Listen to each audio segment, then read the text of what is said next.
Okay, so back in the days of FileMaker Server version 14, I did a very simple integration between FileMaker WebDirect and the HTML5 speech recognition API, in particular how it was implemented in the Google Chrome browser. And that resulted in a demo file that illustrated how we could use speech commands to control WebDirect. And I posted a video of that up on YouTube, and recently somebody inquired to see if I'd be willing to share implementation and integration details. And I thought that would be a really fun thing to share. So I'm putting together an archive that has the demo file and the supporting files and a little bit of documentation. And this video is just an introduction to all of that. One thing that I'd like to make clear though is this is just an experimental, just for fun type of project, and it's not the quality of technique that could be used in a production solution. So please take it at that. Don't use it for a production solution, but do check it out if you think you might find some inspiration or interest in it. Okay, so the lay of the land is I'm running FileMaker Server version 17 locally on this machine, and I'd like to talk a little bit about the setup that I had to do for this. There's not much extra that one has to do, but there is a little bit. So here is a screenshot of my CWP configs, and you can see that I enabled the PHP server. I did not need to enable the XML API, and in fact this does not use the XML API, nor does it use the PHP API, nor does it use the data API, but it does require the PHP server. So I enabled the PHP server, and then there's one other configuration that has to happen at the server level, and that happens in the Finder. So let's take a look at the FileMaker server directory, and what I need to do here is I need to add some web files to the web server root, in particular the secure web server root.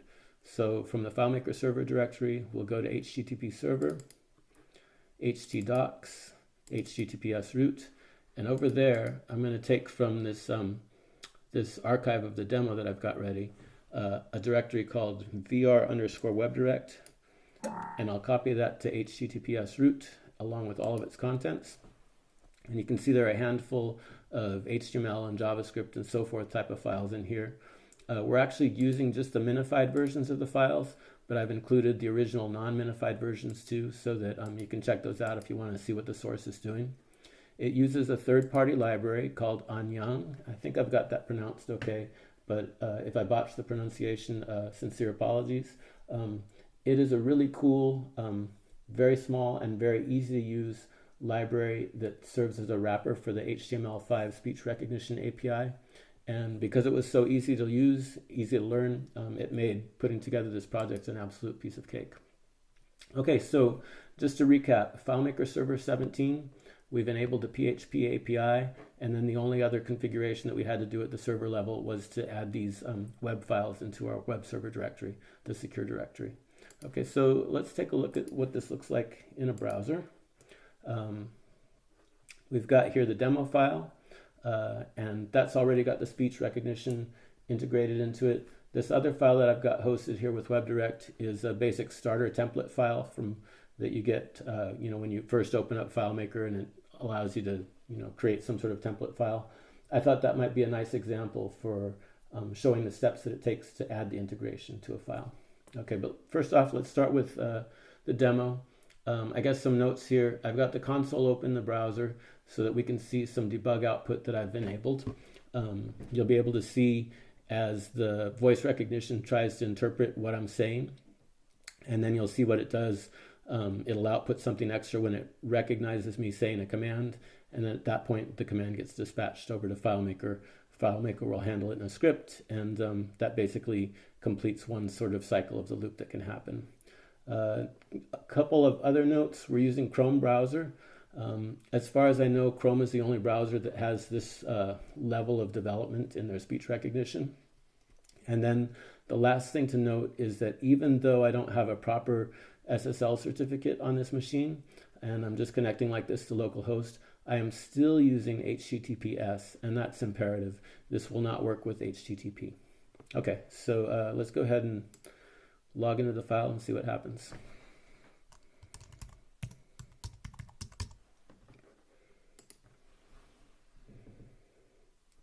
Okay, another thing to mention, you see this little red dot up here? That means that Google is using, or Google Chrome is using my microphone at this point, and it's listening to what I'm saying. Probably in a minute we'll start seeing some output over here as it tries to recognize the speech that it hears me saying right now. Normally it would first request permission before using the microphone, but since I've done this a number of times at this particular host and port, and I've told it to go ahead and remember the fact that I allow it to use the microphone, it hasn't asked me for permission this time. Okay, so there you can see it's checking out what I'm saying and trying to interpret it. So what I'm going to do is I'm going to shut up for a sort of long moment so that we can clear all that, and then I'll start saying some commands and we can see how it works. Okay.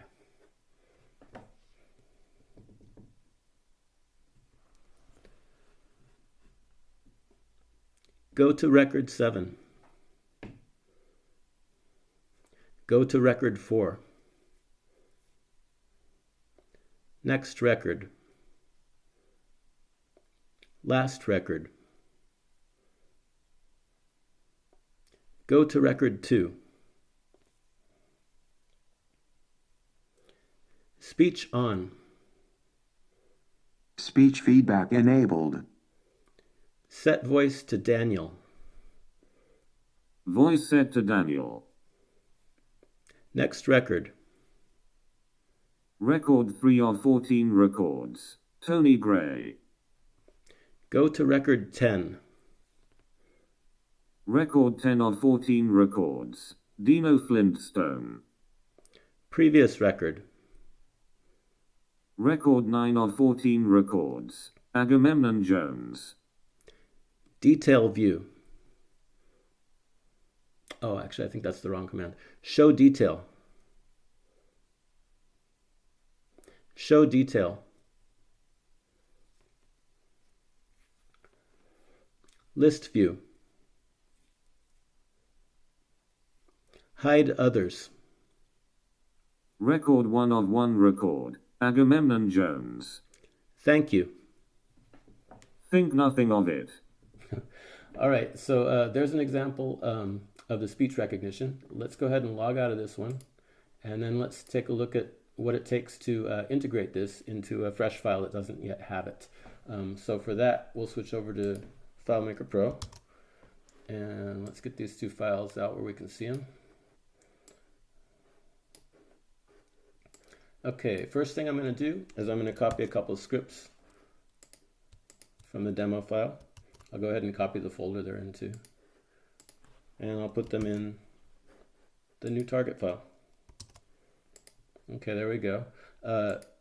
There's two of them. The one that's called main script, normally what you'd have to do is you'd go into, let's see, line 6 and set this variable WebDirect hostname to the exact host name that you use when you connect to WebDirect. But in this case, since it's the same and I'm using localhost, there's nothing that I have to change here.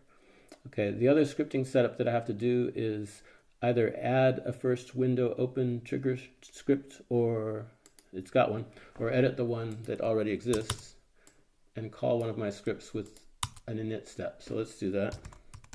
We'll use perform script. The script that we're going to call is the one called WebDirect voice recognition main script, and we supply a parameter of init, init. Okay. Let's just do this.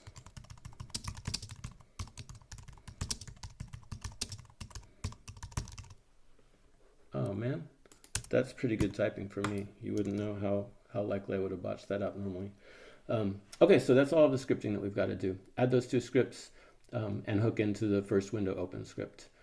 Then as far as layout work, let's go to, okay, it looks like we've got web layouts, so I'm going to go to one of these two layouts, and let's go to this one here. Looks like a detail view, and I'm going to update it to include this little widget that we had that was providing the speech recognition. So I'm just going to copy that. It's actually a grouped object, but since it's grouped, you can go ahead and just select it and copy it, and you'll get everything you need. I'm going to make the header a little bigger so we can fit it in here. And I guess move these guys down. How about that? Looks good. We'll paste that layout object in here. And let's see, 768 in width, so let's make this 750. That looks decent. I'll save that change. One other change that I'm going to do is I can see right here there's a merge field called name for labels, and if I remember correctly, I think that's going to show like the person's full name, which is great for announcing the record. So the way you set up record announcement is you give a special layout object name to the field or merge text or whatever it is that you've got that could be used to announce a record. So that's the layout object name we want to use, WebDVR announce. I'm going to copy it from the demo file. And I'm just going to assign it right here as a name to that layout object. Save the change. And we're done with the integration. Let's go ahead and give it a whirl and see what happens.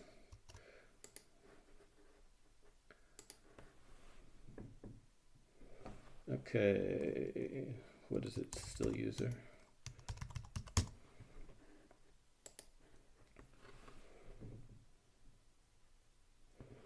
Okay, you can see we've got our little speech recognition widget up here, and it should basically work the same way. So again, I'm going to pause so that it'll stop trying to scan my voice, and then we'll try out a few commands to see what happens.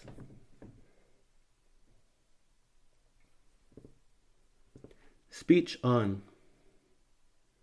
Speech feedback enabled. Set voice Tessa. Voice set to Tessa. Go to record 30. Record 30 of 500 records. Bernardo Figueroa.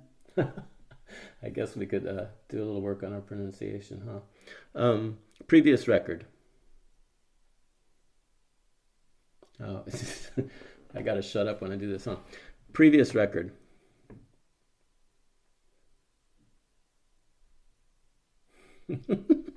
Next record.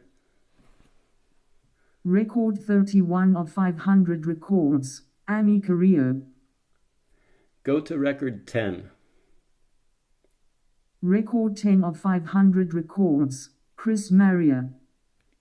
Find New York. Find New York. Record 1 of 16 records. Willow Cusco. Find Joseph. Find Joseph. Find Joseph. Record 1 of 4 records. Josephine Derek G. Next record. Next record. Record 2 of 4 records. Jolanda Hannafin. Okie doke. There you have it. If you have any questions, feel free to get in touch. I'll be posting this up on the community forum, and I hope some folks enjoy it. You know, you can see it's not perfect. There's some glitches that we've obviously come across here, but by and large, it's still a lot of fun, and in my humble opinion, kind of a cool thing to be able to do. So thanks very much for taking a look. Bye-bye.